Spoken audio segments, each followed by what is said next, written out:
Hello everyone, hope you all are doing well. So it's the third part of gravitation and hope you like that. So let's move on to the video now. ठीक है भाई, देखो आज का जो हमारा topic है वो कौन सा है, शेल थ्योरम।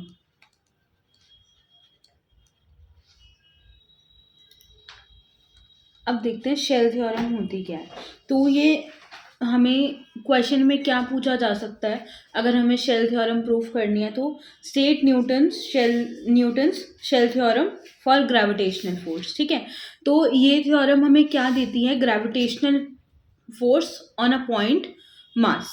ठीक है, क्या देती है हमें, ग्रेविटेशनल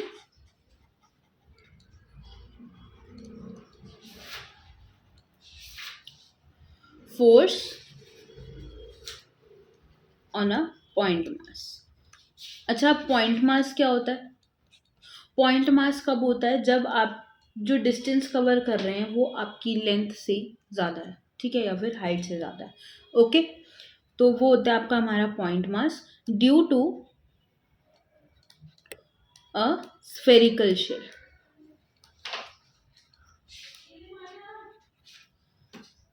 और a solid sphere. Previous chapter में हमने पढ़ा था ना शेप्स को, स्फेयर भी पढ़ा था और सॉलिड स्फेयर भी देखा था, है ना। तो अब एक बार इसको देखते हैं क्या है। बोला मैंने कि जो ग्रेविटेशनल फोर्स है किसी भी पॉइंट मास पे, वो किसकी वजह से है, due to a spherical shell और सॉलिड स्फेयर। ठीक है, अब इसको हम कैसे स्टेट कर सकते हैं। फर्स्ट देखो कैसे स्टेट कर सकते हो आप इसको, एक बार लिखते हैं फिर समझेंगे। If a point mass lies outside a uniform spherical shell, ठीक है, या फिर sphere with a spherically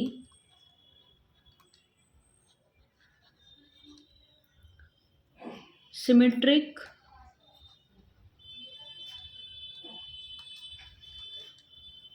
internal mass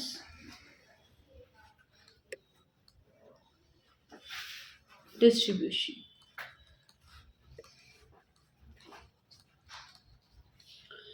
और क्या है, जो शेल है, ठीक है, और स्फेयर है, अट्रैक्ट क्या कर रहा है, the point mass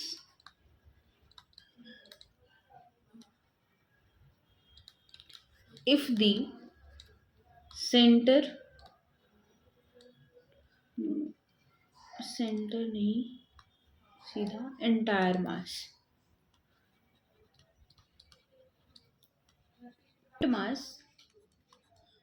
lies outside a uniform spherical shell. ठीक है, अगर आपका कोई पॉइंट मास है वो कहाँ लाई कर रहा है, outside a uniform spherical shell. ठीक है, with a spherically symmetric internal mass, मतलब उसका ना स्फेरिकली क्या है, सिमेट्रिक है, क्या इंटरनल मास है, मतलब जो उसका इंटरनल मास है वो सिमेट्रिक है। ठीक है, मास डिस्ट्रीब्यूशन मतलब जो ये आपका स्फेयर है ना, ऑल ओवर इसका जो मास है ना वो डिस्ट्रीब्यूटेड है, ठीक है, सिमेट्रिकली। तो जो शेल है या फिर स्फेयर है वो अट्रैक्ट कर रहा है the point mass as if the entire mass of the sphere and shell were concentrated at it centre. मतलब कि जैसे भी मेरा स्फेयर है, ठीक है, यहाँ पे नीचे बनाते हैं इसको पूरा डायग्राम।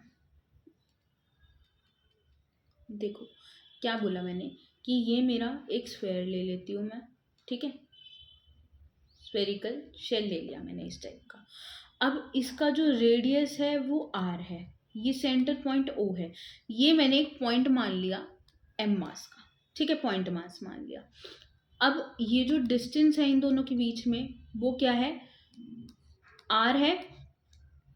ओके, उसके बाद ये जो पॉइंट मास है ये इसके मतलब जो ये सेंटर है इसका, ये क्या कर रहा है, अट्रैक्ट कर रहा है पॉइंट मास को, किसी फोर्स से ही कर रहा होगा ना, तो वो फोर्स आपकी कौन सी होगी, ग्रेविटेशनल फोर्स होगी, है ना। आया इतना समझ? जहाँ पे जो आपका स्मॉल आर है वो कुछ ना कुछ ग्रेटर है आर से, मतलब ये जो रेडियस है ये वाला, ठीक है, ये सेंटर से पॉइंट मास का जो डिस्टेंस है वो क्या है, ज़्यादा है किससे, रेडियस ऑफ स्फेयर, ठीक है।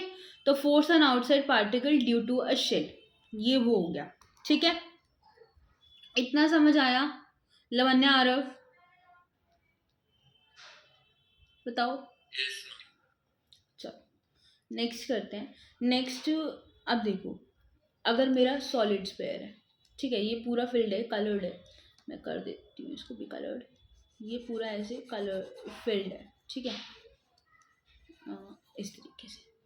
अब क्या बोला इन्होंने कि इसका भी रेडियस कैपिटल आर है, सेंटर पॉइंट आर है, ये भी पॉइंट मास है एम मास का, ठीक है, ये भी रेडियस इसका क्या है, यहाँ से यहाँ तक का आर है, ठीक है। फोर्स इसके ऊपर जो लग रही है जी एम एम बाय में आर स्क्वायर, ठीक है, और जो स्मॉल आर है वो कुछ ना कुछ ग्रेटर है कैपिटल आर से, ठीक है।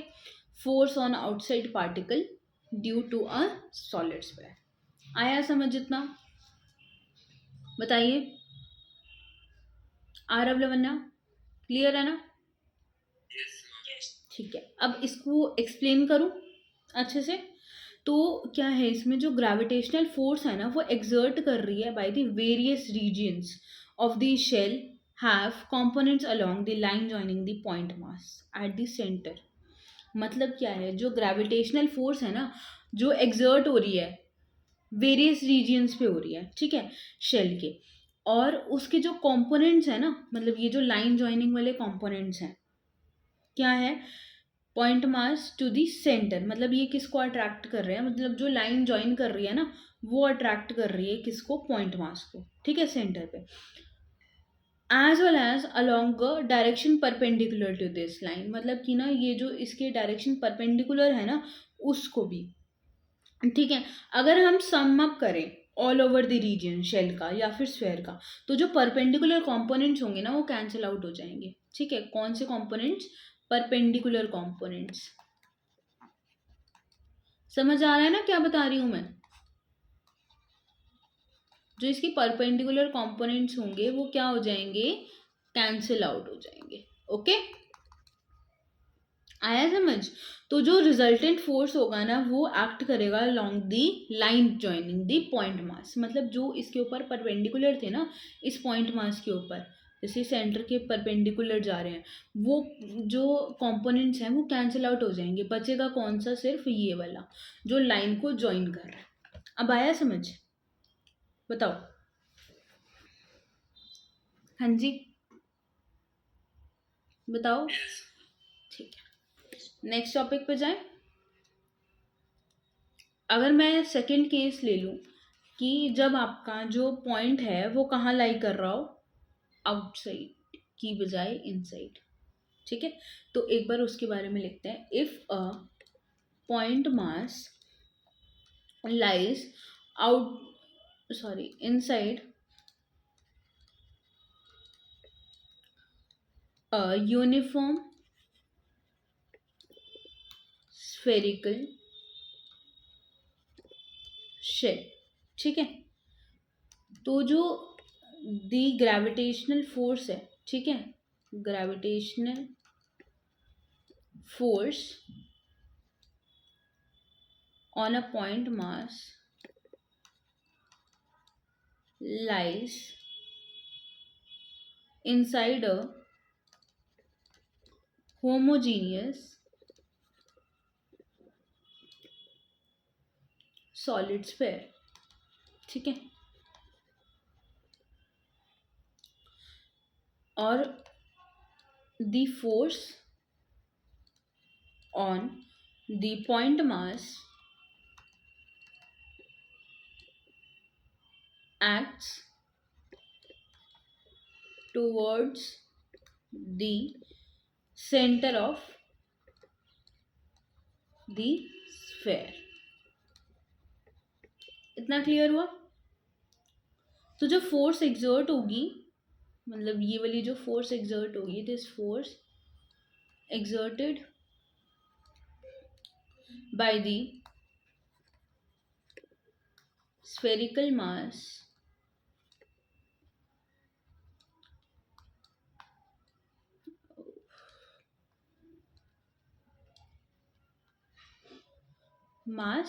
situated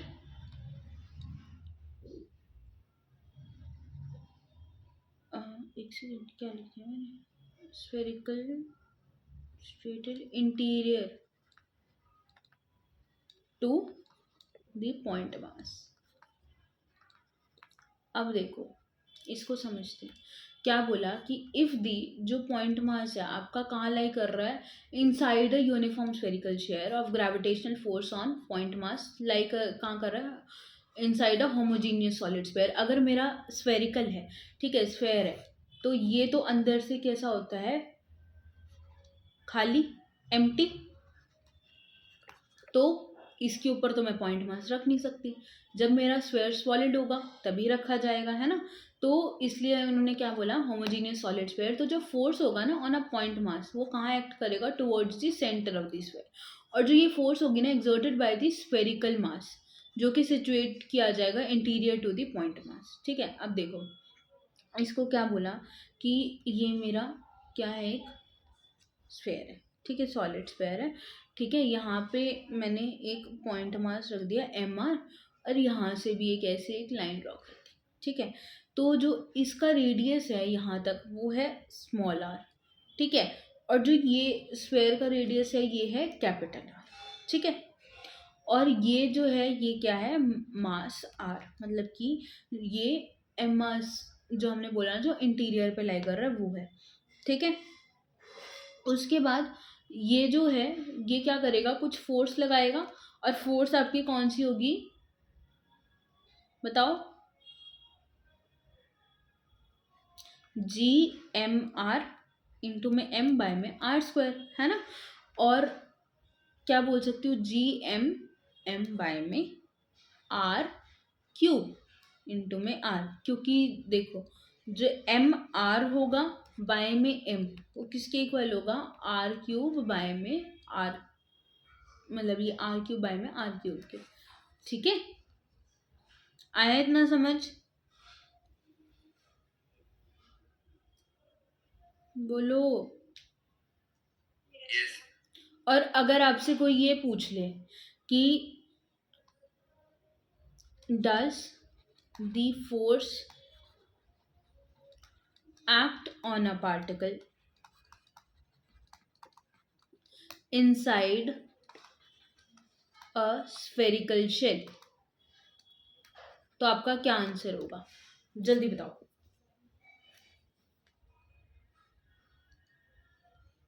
and YouTube family, comment down in the comment box, बताओ।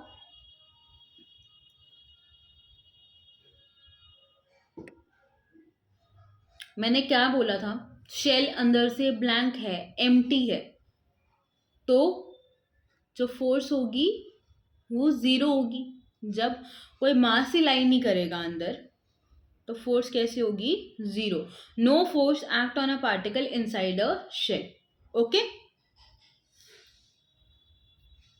और नेट फोर्स एक्ट करती है towards the centre on a particle inside a solid sphere, मतलब जो आपके सॉलिड स्फेयर में होती है वो सेंटर की तरफ अट्रैक्ट करती है, और उसमें कहाँ पे अट्रैक्ट करती है, जल्दी बताओ। स्फेरिकल शेल में कोई भी फोर्स एक्ट नहीं करती, ठीक है। यहां तक क्लियर हुआ,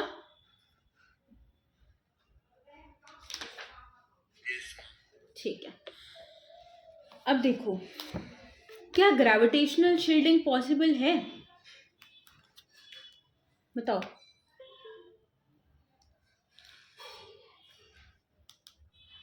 इज ग्रेविटेशनल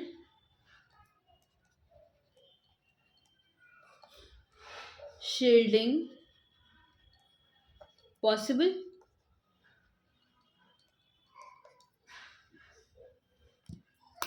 देखो अब जो ग्रेविटेशनल फोर्स होती है एक पार्टिकल के ऊपर स्फेरिकल शेल में, वो कैसी होती है, जीरो होती है।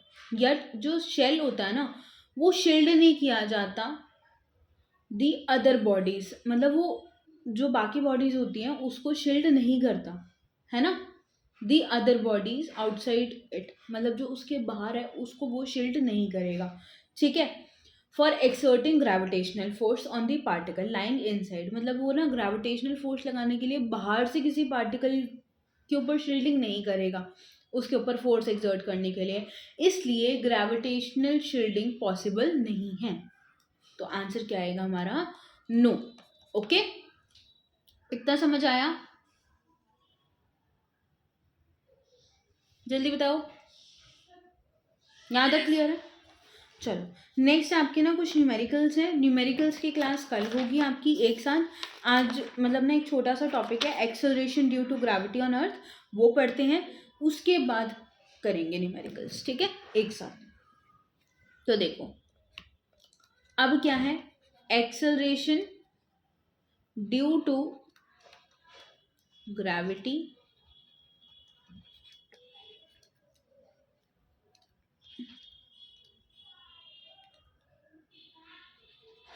On the earth. अब देखो एक्सेलरेशन ड्यू टू ग्रेविटी हो में हमने क्या कंसिडर करना है, एक अर्थ कंसिडर करनी है जो कि स्फेयर है और उसका रेडियस क्या है, कैपिटल आर, और यूनिफॉर्म उसकी डेंसिटी रो है, ठीक है। हमने क्या बोला, अर्थ को हमने क्या कंसिडर करना है, एक स्फेयर, और स्फेयर का जो रेडियस होगा उसको आर, एंड क्या, डेंसिटी रो, ठीक है। तो अब मास जो होता है स्फेयर का वो किसके इक्वल होता है, बताओ, डेंसिटी किसके इक्वल होती है, पहले तो ये बताओ।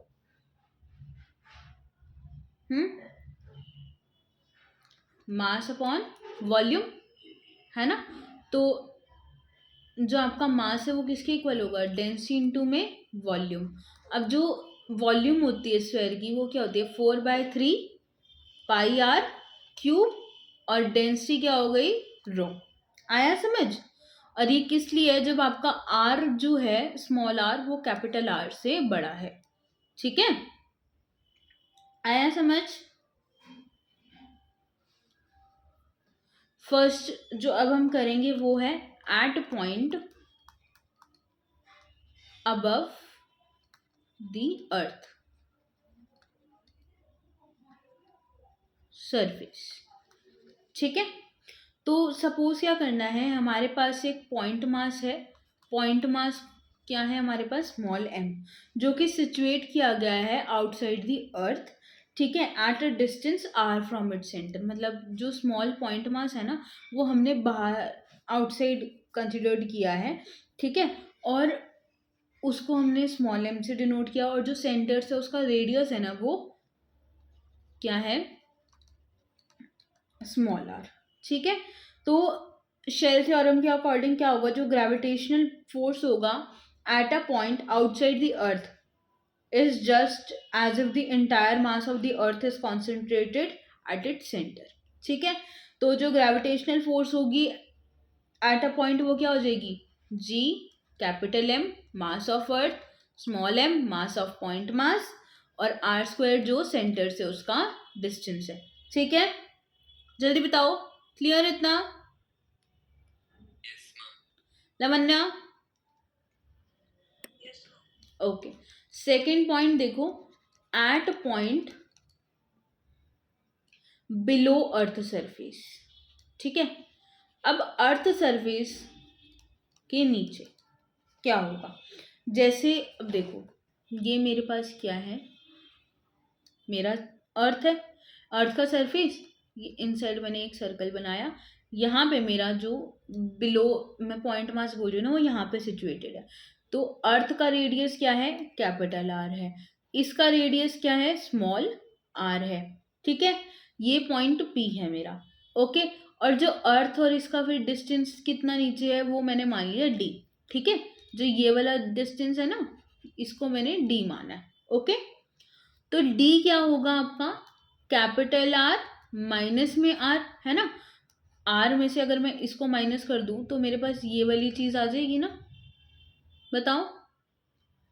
तो डी मेरा क्या हो जाएगा, आर माइनस आर, ठीक है। और डी मेरी क्या है, डेप्थ है। ठीक है, आया इतना समझ?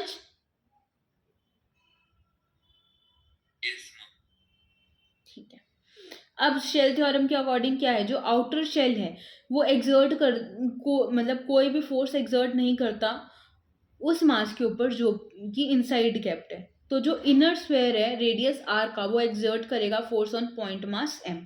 ठीक है, एट पॉइंट पी। तो मास हम क्या मान लेंगे, वो वाला इनसाइड वाला एम आर। ठीक है, जो कि कॉन्सेंट्रेटेड कहाँ पे है, सेंटर पे, कॉन्सेंट्रेटेड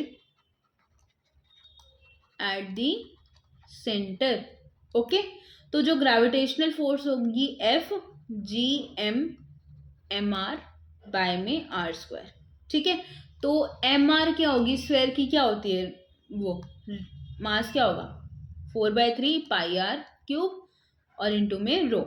ठीक है, तो देखो और क्या हो सकती है, 4/3 पाई कैपिटल आर है ना, इंटू में रो, इंटू में साथ में क्या आर क्यूब बाय में आर क्यूब। ठीक है, अब ये तो एम हो गया। देखो ये क्या हो गया, ये तो मास हो गया कैपिटल एम, ये क्या आ गया साथ में आर क्यूब बाय में आर क्यूब। ठीक है, तो फोर्स मेरी क्या हो जाएगी, जी स्मॉल एम बाय में आर स्क्वायर इंटू में एम आर क्यूब बाय में कैपिटल आर क्यूब। स्क्वायर से क्यूब कैंसिल, तो फोर्स मेरी क्या बची इधर के लिए, G capital M small m by में आर क्यूब इंटू में आर। ठीक है, आया इतना समझ? हाँ जी, ठीक है। नेक्स्ट टॉपिक देखो, at point on the earth surface. अब देखो अगर मेरा जो पॉइंट है वो अर्थ सरफेस के ऊपर लाई कर रहा है, तो इस टाइम पे जो स्मॉल आर है वो कैपिटल आर के इक्वल हो जाएगा, बताओ, है ना। तो इस टाइम पे जो आपका मास है वो अर्थ सरफेस के ऊपर सिचुएटेड है, तो इस टाइम पे जो आपका फोर्स होगा वो क्या हो जाएगा, जी एम बाय में आर क्यूब इंटू में आर, है ना। तो फोर्स क्या हो जाएगी यहाँ से, स्मॉल आर आना था, है ना, आर क्यूब आर के इक्वल है, तो यहाँ पे क्या आ जाएगा, आर से एक आर कैंसिल, स्क्वायर हो जाएगा, तो जी एम बाय में आर स्क्वायर। और सपोज करते हैं जो मास एम है ना वो एक्सपीरियंस कर रहा है एक्सेलरेशन जी। ठीक है, कौन सी एक्सेलरेशन एक्सपीरियंस कर रहा है वो, जी। ठीक है, जिसको हम क्या बोलते हैं, एक्सेलरेशन ड्यू टू ग्रेविटी भी बोलते हैं। ठीक है, मैंने एक वीडियो में एक्सप्लेन कर रखा है ना यूट्यूब पे, अगर आप लोगों ने देखी हो तो एक्सेलरेशन ड्यू टू ग्रेविटी बहुत अच्छे से एक्सप्लेन किया मैंने 2 शॉर्ट्स में। ठीक है, तो वो एक बार देखना। और सेकंड लॉ के अकॉर्डिंग फिर क्या हो जाएगा, जो हमारा फोर्स हो जाएगा वो मास इनटू में एक्सेलरेशन, और एक्सेलरेशन क्या है, एम जी है। तो क्या हो जाएगा, एम जी जो है वो किसके इक्वल हो जाएगा, जी एम बाय में आर स्क्वायर। ठीक है, मास से मास कैंसिल, तो जो आपकी एक्सेलरेशन ड्यू टू ग्रेविटी है वो किसके इक्वल आ जाएगी, जी एम बाय में आर स्क्वायर। ठीक है, ये हमें क्या देती है, acceleration due to the gravity, due to gravity लिख लो खाली, on the surface of earth. Okay, बताओ यहां तक क्लियर है आप लोगों को? ठीक है, अब आपका जो होमवर्क है ना आज के लिए वो है relation between small G and capital ji.